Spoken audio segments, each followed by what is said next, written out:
On this episode, we're going to be talking about how to live your dream life on a budget.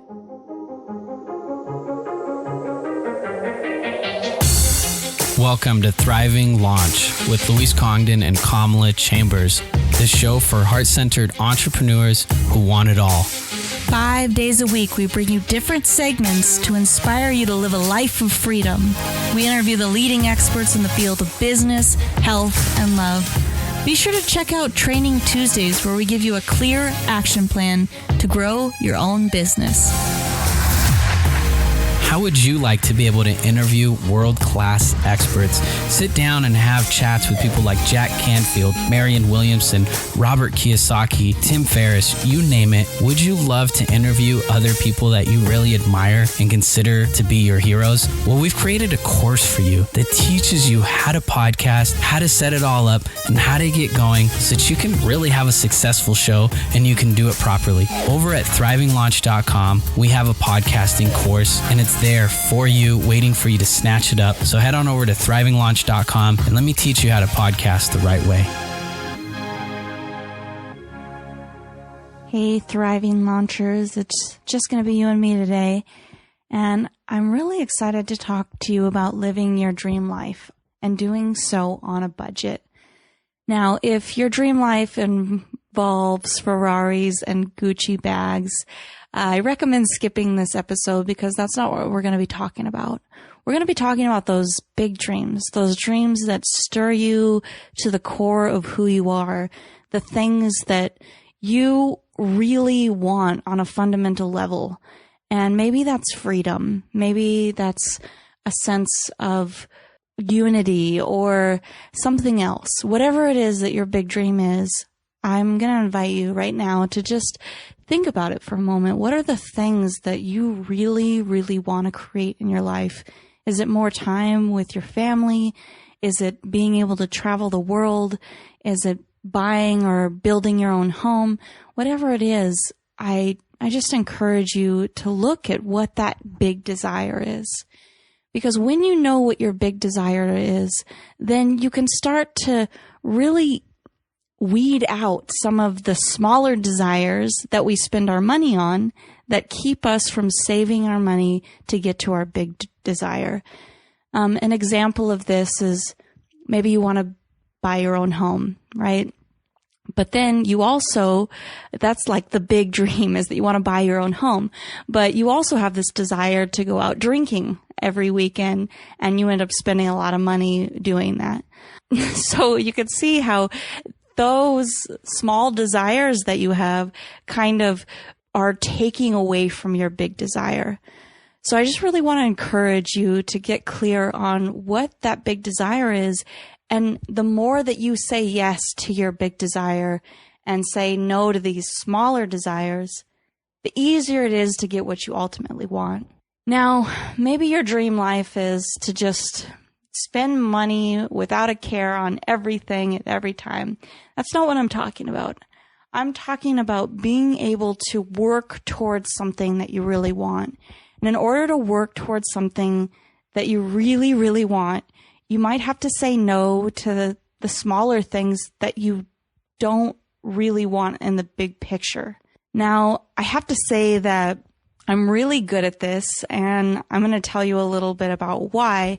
When I was 15, I started hitchhiking all around the world, and I did so with very, very little money.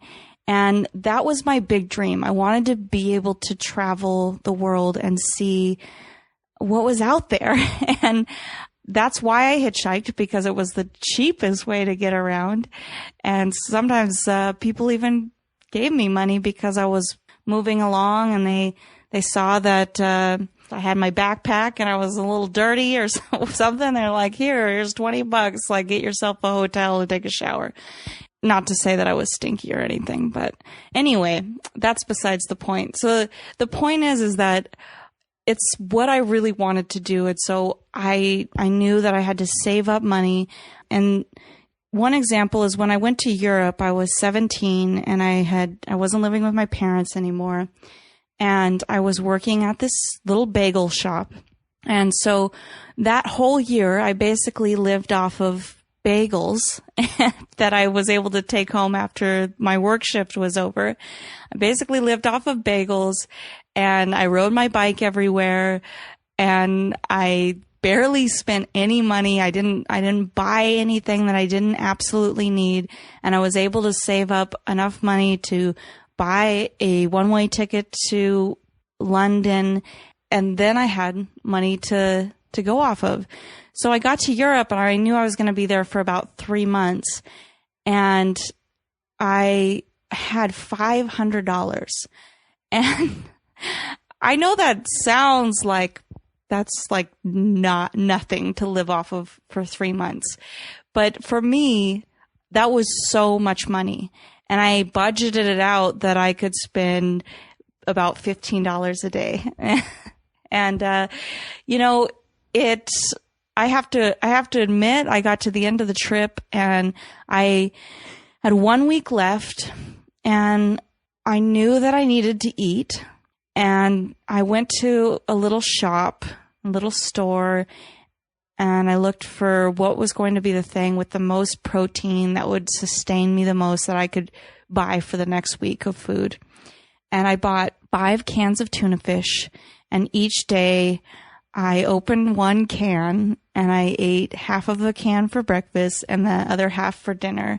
And I was able to survive, because I had that. But I want you to know that the point is that you can really create whatever your dream life is. And maybe your dream life isn't to hitchhike around the world, like mine was, but your dreams are very doable when you focus on what you really want and don't spend money on the things that you don't really absolutely need.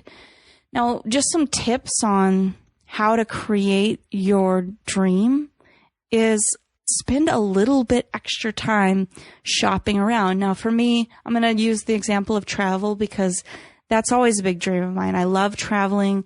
Luis and I traveled for 8 months last year, and we have another big trip coming up. And I love that we get to do that. Now, we have plenty of money to do that with, but the thing is that even though we have the money, I still don't want to just go off and spend it all because I have bigger dreams. I have bigger things I'm working towards. So spend a little bit extra time looking for those airline tickets. You don't have to go with the first thing you see, or shop around for the best hotel prices, or look for Airbnbs or places that are like vacation rentals and places with kitchens. You can actually go out and shop for food, and you don't have to spend money in restaurants every time you want to eat something. And also, when you're in a different place, when you're traveling, look for where the locals are shopping, because you're going to find food that's much cheaper. And I encourage you to set a big goal for yourself. What is it that you really, really want to create? Maybe it's that dream vacation that you've been putting off, or buying that house or that car, whatever it is.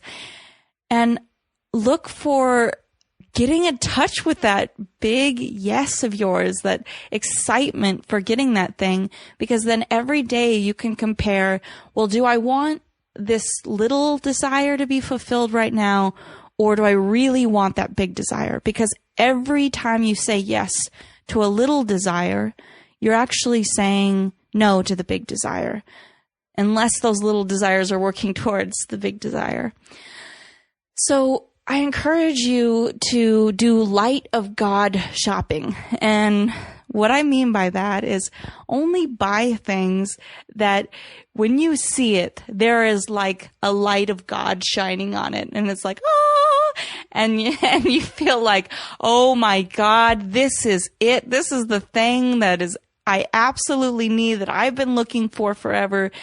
Because I guarantee you, most of what we buy, we don't actually need, and we don't end up using it.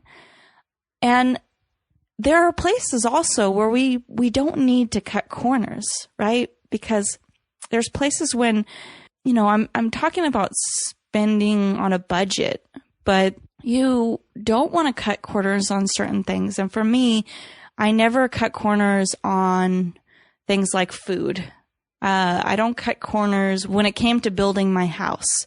When I wanted to build my house, I bought things that I knew were going to last. And that was actually saving me money in the long run.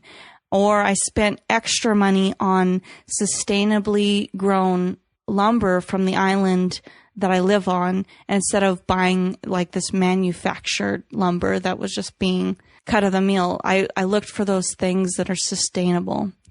Also, you can buy really, really good quality food, and you can buy food that, is going to, for me, like buying good quality food is actually a long-term thing, right? It's going to save money on medical bills and things like that if I eat well and eat organic foods and things like that.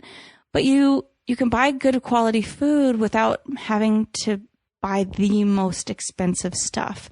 So look for where there's sales and watch when you're at the checkout line, because oftentimes, I can't even tell you how many times I've been overcharged for things that you would think that it's in their system, but it's not. So look for what it says on the price tag and pay attention at the checkout line as well. So I just really encourage you to look for the thing that you really, really want to create in your life and say yes to it every single day by saying no to the things that you don't actually need in the long run, that aren't actually going to fill you up for that big, big desire and dream life that you want to create. Thank you so much for tuning in, everyone. I encourage you to get clear on what your big dream is and go after it and start saving money towards getting that. Keep thriving, everyone. You've been listening to the Thriving Launch podcast. For books and resources related to today's episode, make sure to head over to thrivinglaunch.com. We'll see you there. If you've enjoyed today's episode, make sure to rate, review, and subscribe to the podcast on iTunes. And make sure to listen to the next episode, because we're bringing on Bryant Kurtz to talk about why you should study the classics, how to become a big fish in a small pond, and really dominate your market so that your sales skyrocket and people fall in love with your messaging and fall in love with you and the work that you have to offer them.